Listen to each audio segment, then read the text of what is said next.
¿Qué tal, chicos? Buenas noches. Buenas noches, Juliano. Vamos a iniciar esta penúltima sesión que tenemos del Diplomado de Alta Especialización en Procedimiento Administrativo Disciplinario. Tenemos hoy día algunos casos prácticos, en realidad dos, básicamente, que son, uno es muy común en el Estado, se repite en todas las entidades, así que hay que repasar algunos conceptos administrativos. Vamos ahí a dar una pequeña solución que se tiene al caso. Y el otro es la lectura que les había pasado en la clase pasada sobre este caso de una registradora de la SUNARP, donde vamos a poder discutir un poco sobre los criterios de graduación, que sí los habíamos visto, porque creo que les pregunté en la clase pasada y no, me dijeron que no, pero sí, en la clase 5 o 6 creo que los habíamos tocado. Me parece que tangencialmente, en todo caso, ahora los vamos a ver con un poco más de detalle y vamos a poder discutirlos. Es muy importante estos dos casos que les presento. El primero porque toca un tema que se trata mucho en el Estado, que es la abstención. Y la abstención nace como una obligación que tienen las autoridades administrativas de no pronunciarse sobre alguna cuestión que pueda generar suspicacias respecto a la imparcialidad de la autoridad, ¿no? Y el siguiente, evidentemente, va a ser el tema de los criterios de graduación, que son importantes porque cuando la autoridad administrativa despliega su potestad sancionadora, normalmente involucra mucha subjetividad. Entonces, depende mucho de cómo uno está de ánimo la autoridad en ese momento para decidir. Y esa subjetividad es peligrosa para el administrado. Yo les cuento unos casos que me han pasado para que puedan ustedes ver la magnitud de este tema, ¿no? En el año 2014 yo trabajaba en el Ministerio de Salud y veíamos algunos recursos, unas apelaciones que nos derivaba uno de los viceministros respecto a sanciones que imponía Digesa a quienes comercializan pues alimentos, ¿no? Y, y en esa oportunidad tuvimos dos casos que nos colocaron en situación de, de debate, ¿no? Vamos a esperar que se conecte. Ahí está conectado Luis. El primer caso que nos abrió el debate fue una... Recapitulando para los que recién se han conectado, estamos hablando de la importancia de los criterios de graduación, los criterios que se utilizan para imponer las sanciones, que es básicamente el fundamento que la autoridad administrativa utiliza para determinar qué sanción te coloca. Lo que les comentaba era que en el año 2014, cuando yo trabajaba en el Ministerio de Salud, tuvimos dos casos que generaron bastante debate respecto a cómo imponer una sanción. Ya, bueno, estamos hablando de casi 7 años, no recuerdo mucho los antecedentes, pero sí los aspectos generales.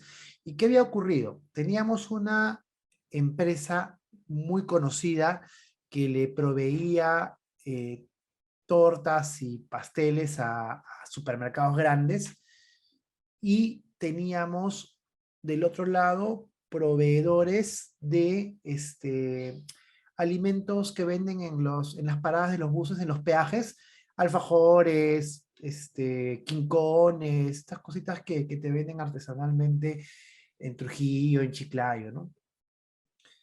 En el caso de estos productores pequeños, artesanales, se les abrió un procedimiento sancionador por por comercializar productos sin registro sanitario. En otro caso también. Y y la sanción que correspondía era como decir una sanción de 15 a 30 UITs, o de 15 a 50 UITs, por ejemplo. Y en el caso, oye, estoy muteado, ¿me escuchan? ¿Sí? Ah, ya, perfecto. Y, y del otro lado teníamos este proveedor de pasteles y tortas para estos supermercados, que era una empresa grandaza, era una empresa que producía diversos productos para consumo humano, y dentro de esa línea de producción hicieron una decisión y generaron una línea de negocio independiente para tortas y pasteles y postres. Y como era en teoría artesanal, ellos no le colocaban registro sanitario porque además argumentaban que se comía en el día, que era como si fuera una panadería, digamos. Entonces, pero Digesa había interpretado que sí requería registro sanitario. Entonces, cuando llega la apelación, teníamos dos sujetos, una familia que comercializaba quincones, alfajores, todos estos productos norteños dulces, a los que se les estaba colocando una multa mínima de 15 UITs, y en el otro lado, una empresa grande que comercializaba con supermercados grandes, que también se le estaba colocando un poquito más, unas 4 o 5 UITs más, por vender también tortas y pasteles sin registro sanitario. Y ahí entraba un poco el debate que les comentaba, porque por un lado, esta familia argumentaba que la sanción que le iba a corresponder, ya sea 15 UITs o incluso si es que hubiera algún marco para bajarlo, lo sacaba del mercado.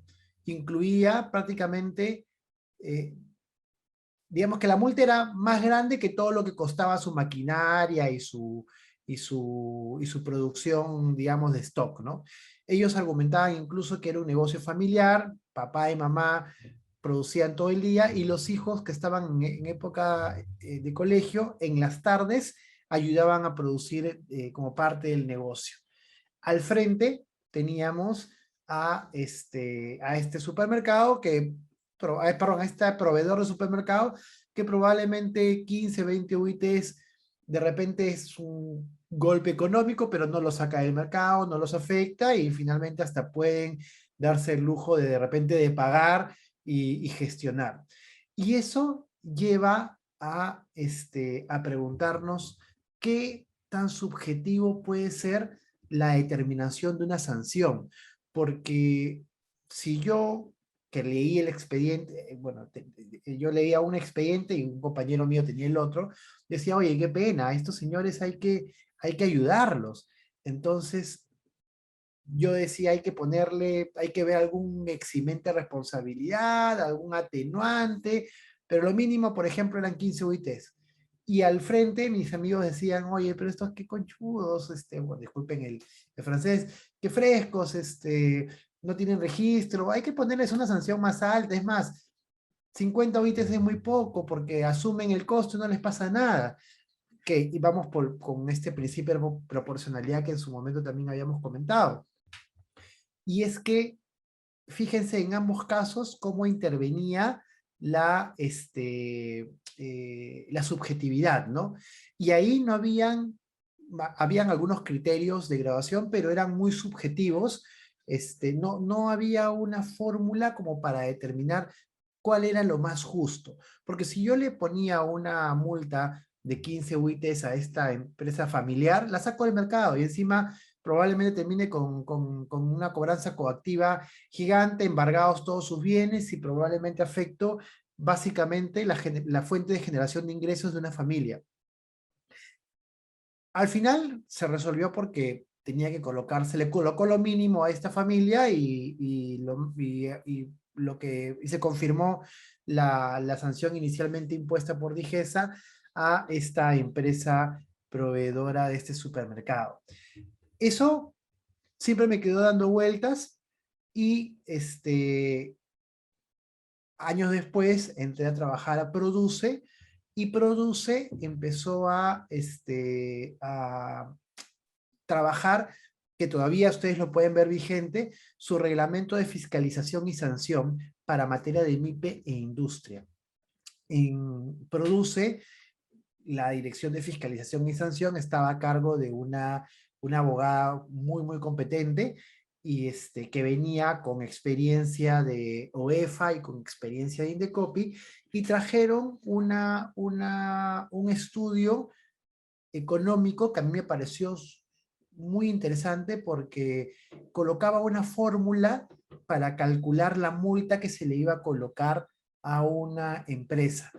Y yo venía con el chip de servir, que tenemos estos criterios de grabación que vamos a comentar en la clase del día de hoy, que son sumamente subjetivos, bien jurídicamente protegido, participación de uno o más servidores, situación, el contexto de la comisión de la falta, no sé, pues, negligencia, bueno, algunos, no, negligencia no es, bueno, los criterios que están ahí, que todos son una apreciación de cómo lo voy a percibir yo, pero no hay nada objetivo. Y luego venía de estos casos de Digesa, donde igual teníamos criterios parecidos a los de la ley de servicio civil, pero no había nada concreto. Y esta chica nos trae una fórmula, y lo primero que el equipo de asesoría jurídica que revisamos era, oye, ¿a ti te parece eh, coherente colocarle una fórmula a una multa cuando el, digamos, administrado, que está siendo procesado, que le están abriendo un procedimiento sancionador, no va a saber cómo, o sea, si yo soy un productor de tortas, veo una fórmula económica y no la entiendo? Entonces, los criterios de graduación tienen que, o en general, toda la norma con la que voy a utilizar yo el procedimiento para sancionar, tiene que ser entendible, claro. Si no, esto simplemente va a hacer que la gente no sepa defenderse. Y esta chica nos decía, nos miraba así con cara como si estuviéramos en la edad de las cavernas, y me decía, pero el sancionador no puede ser, no puede ser subjetivo. Tiene que ser lo más objetivo posible para evitar que o le ponga una sanción muy baja o le coloque una sanción muy alta. Y en realidad tenía razón. Yo no tenía la experiencia que he acumulado en estos años en el sancionador, y sí, pues, el sancionador de la ley de servicio civil y el que estaba en ese momento en Digesa en el 2014 era muy subjetivo, y lo que esta chica estaba proponiendo era una fórmula que incluía ventas, participación en el mercado, en fin, criterios que tú podías verificar de una auditoría de la empresa, colocarlo en una fórmula y que te salga la multa totalmente objetiva, que responda a la magnitud del daño que se está causando, frente a algo súper, digamos, aleatorio, subjetivo que tenía la administración pública.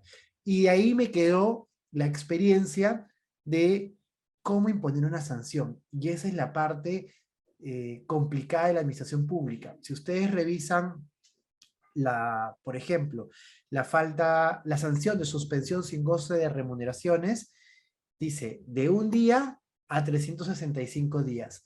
¿Cómo escojo cuál es los días exactos que debo imponer? Imagínense, aprovecho la pandemia y le digo a mi jefe que estoy con COVID, me consigo un certificado falso que ha pasado en el ministerio, este, y me voy de vacaciones, después me descubren, me dicen, vamos a suspenderlo ya. ¿Cómo me suspendes? ¿Cuántos días escoges? Bueno, voy a agarrar el criterio de circunstancias en las que se cometió la infracción. Ya, las circunstancias era el COVID. Y ahí, pero estás en pandemia, debías estar sentado. Ya, perfecto. Eso puede hacer que me coloques 5 días. No, yo creo que es grave, debería ser un mes. ¿Por qué? No tenemos un criterio objetivo. Y ese es el reto, o esa es un poco la dificultad que tenemos hoy día y que vamos a discutir en la clase. Cómo desplegar y cómo escoger adecuadamente una sanción. Hemos tenido un tema que se llamaba cómo sancionar, y ahí hemos tocado tangencialmente los criterios. Hoy día los vamos a desarrollar con este caso práctico de la SUNART. Entonces, estos dos casos que les estoy mencionando, los que se conectan recién, el que hemos comentado de los criterios de graduación, y el siguiente que es cómo operar cuando el jefe de recursos humanos tiene que abstenerse de conocer alguna parte del procedimiento. Es también un tema muy recurrente, que también lo vamos a ver y vamos a repasar un poquito el derecho administrativo en lo que es la abstención. Dicho esto, empezamos con nuestra sesión del día de hoy. Ya saben que en cualquier momento pueden intervenir, preguntar, no hay necesidad de, digamos, levantar la mano, mandar por el chat. Activan el micrófono, me interrumpen y podemos seguir, y yo respondo las preguntas que ustedes quieran manifestar. Unas cuestiones previas chiquitas nada más para el primer caso. Las autoridades competentes en el procedimiento administrativo disciplinario. Al lado izquierdo tenemos cuáles son las autoridades que intervienen en el disciplinario. El jefe inmediato, el jefe... ¿Alguien tiene problemas de conexión? Me dice participantes. ¿Todos bien? Sí me escuchan bien, ¿no? Dice se ve, ¿no? Sí, se escucha bien, Ya, doctor. perfecto. Ya. Entonces, las autoridades son 4. Jefe inmediato, jefe de recursos humanos, titular de la entidad y tribunal de servicio civil. No existe otra autoridad distinta en el disciplinario. Oye, ¿y la oficina de servicio jurídica que tiene que revisar? No, no es autoridad. Hay un montón de informes de servir donde se valida, o servir siendo una posición, de que las oficinas de asesoría jurídica no pueden participar en el disciplinario porque viciarían el procedimiento, porque sencillamente no son autoridades. Y además, porque la normativa sobre el disciplinario ha establecido que las autoridades cuentan con el apoyo del secretario técnico. Así que el secretario técnico en principio tendría que resolver cualquier controversia o cualquier duda que se pueda generar. ¿Por qué es importante saber esto? Porque hay que jugar adecuadamente con la participación de jurídica. Yo trabajo en una asesoría jurídica y cada vez que alguien nos pregunta formalmente un disciplinario, me encanta decir, revisen los informes de servir, el informe número tal, el informe número tal, en donde dice que jurídica no tiene competencias, así que acá está tu expediente y gracias por preguntar, gracias por pensar en nosotros, pero no te puedo ayudar. Me encanta decir eso, pero lo cierto es que hay que hilar fino con esa participación. ¿Por qué? Porque hay cuestiones que evidentemente eh, jurídica no puede participar, no podría, por ejemplo, analizar el fondo y decir, yo creo que el servidor, o mi opinión legal es que el servidor que utilizó un certificado de salud falso para irse de viaje en el marco de la pandemia, ha cometido un acto muy grave porque ha afectado el servicio civil, porque su ausencia generó que no se atiendan documentos, porque se pagó por un trabajo que no se realizó, en fin. Y puede dar su opinión legal y finalmente terminar en una sanción severa. Eso no puede ocurrir. Eso no, ahí lo que haría la Oficina de Asesoría Jurídica estaría arrogándose una competencia que no le constituye, estaría arrogándose la competencia de ser una autoridad instructora o sancionadora según le hayan preguntado. Distinto es si, por ejemplo, se le pregunta en el marco de un disciplinario. Imagínense que recibes yo les cuento un disciplinario que me consultaron a raíz de la vacancia, perdón, del cierre del Congreso. Una entidad había contratado como asesor, había designado como asesor en el régimen CAS a un congresista, un ex congresista, uno del Congreso que había sido eh, cerrado. Y, y no se habían dado cuenta que el régimen CAS nació como una contratación administrativa tipo ley de contrataciones, cuando todavía no era un régimen laboral, y dentro de las incompatibilidades o prohibiciones que tenía el régimen, se remitía a las mismas incompatibilidades que tiene la ley de contrataciones con el Estado. Quiere decir que, y eso sigue vigente, que lo mismo, la misma incompatibilidad de la ley de contrataciones aplica en el CAS. Y la ley de contrataciones establece que ni el presidente, ni los vicepresidentes, ni los congresistas, ni los ministros pueden prestar servicios al Estado hasta un mes después de haber cesado en el cargo. Para el régimen CAS, nada más, solo el CAS, 728-276, no hay esa restricción. Entonces había que procesar disciplinariamente, pero no sabían si era falta o no, estaban, o bueno, habían aperturado un procedimiento, pero no tenían claro si se podía o no se podía. Entonces, en esa situación, por ejemplo, si yo fuera órgano instructor u órgano sancionador, me encantaría que mi jurídico me diga, explícame si es o no una incompatibilidad para la designación. Y ahí, con toda la razón del mundo, tengo que preguntarle al jurídico, porque probablemente el secretario técnico no tenga por qué saber todo lo concerniente a recursos humanos. Y es un apoyo, pero como bien dice la norma, apoya. Pero finalmente necesito saber con certeza, oye, este impedimento se le aplica al CAS, sí o no. Y eso me lo tiene que decir mi jurídico. Entonces yo volteo y le pregunto a mi jurídico, oye, jefe de asesoría jurídica, ¿los congresistas pueden ser designados en el régimen CAS? Y el jefe jurídica tendrá que responder sin constituirse como autoridad en términos generales, sin entrar al caso concreto, simplemente decir, bueno, la ley de contrataciones dice que los congresistas no pueden trabajar en el Estado o prestar servicios hasta un año después de su cese. Esa misma incompatibilidad se encuentra presente en el CAS porque el CAS no tiene incompatibilidad, no tiene impedimentos. El CAS lo que hace es jalar el impedimento de la ley de contrataciones. Si la ley de contrataciones tiene ese impedimento y el CAS lo jala, también alcanza el CAS. Por tanto, esa contratación es irregular.